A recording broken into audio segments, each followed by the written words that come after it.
But Rakesh Reddy గారు ముందు rule clear గా పెట్టాలి ఆ పార్టీ ఫిరాయింపుల చట్టంలో 2/3 ఒకటేసారి జాయిన్ అయితే మాత్రమే, అంతే తప్ప ఒక్కొక్కళ్ళు జాయిన్ అయితే ఇప్పుడు ఏమైందంటే 2/3 వేస్తే దండేసి వాళ్ళందరికీ దండం పెట్టాలి, సన్మానం చేయాలన్న విధంగా అయిపోయింది. అది గొప్ప పని చేశారు అన్నట్టు. నేను ఒకటే భరత్ గారు, వీళ్ళు మారరు.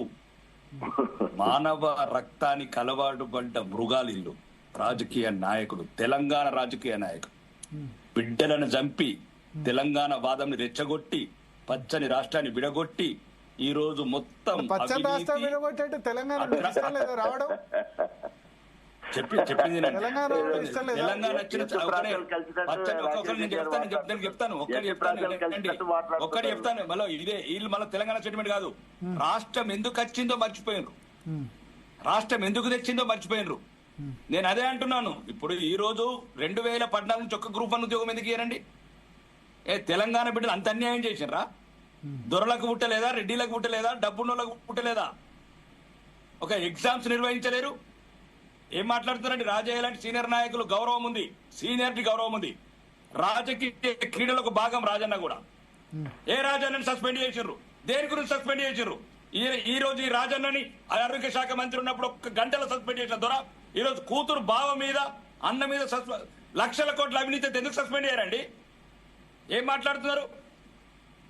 నేనేమంటాను, తెలంగాణ నేనేమంటాడే ఉమ్మడి ఆంధ్రప్రదేశ్ లో ఉన్నదానికి మేము ఏం కోరుకున్నాం? తెలంగాణ ఈ రాజకీయ ఫిరాయింపులు అండి, ఈ వేల కొద్ది కాంట్రాక్ట్లు అండి. విద్యార్థులకు ఒక ఎగ్జామ్స్ నిర్వహించలేరు, పరీక్షలు నిర్వహించలేరు, ఉద్యోగాలు ఇవ్వలేరు. సచ్చిందేవాడు, ఏలిందేవాడు, దోసుకుంటున్నదేవాడు, దాచుకుంటున్నదేవాడు? ఎవడు మాట్లాడాడు? ఏమనుకుంటున్నారు?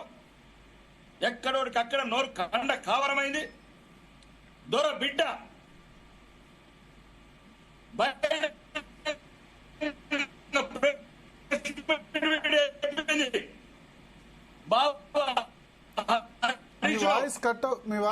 తీసుకోరు. ఎందుకు మా రాజన్న 4 సార్లు ప్రజానాయకుడిని గంట లోపల సస్పెండ్ చేశారు? ఒక్కటే నేను అనేది, వీళ్ళు తెలంగాణ వీళ్ళ గురించి తెచ్చుకున్నారు, మా గురించి కాదు, సామాన్య ప్రజల గురించి కాదు. దొరికినోడు దొరికినట్లు దోసుకుంటూ తెచ్చుకున్నారు.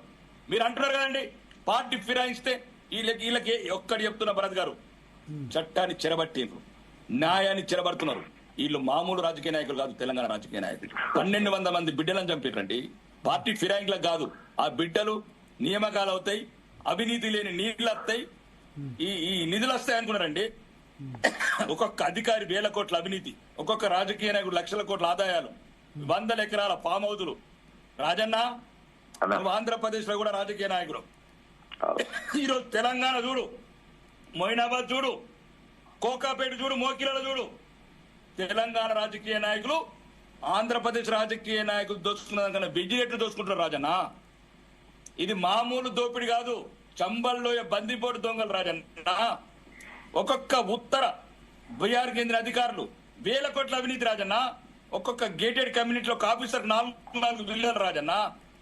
మీరు దయచేసి మీరంటే గౌరవం ఉంది, మీరు సీనియర్ రాజకీయ నాయకులు, ఒక ఉన్నత విద్యావంతుడు, మిమ్మల్ని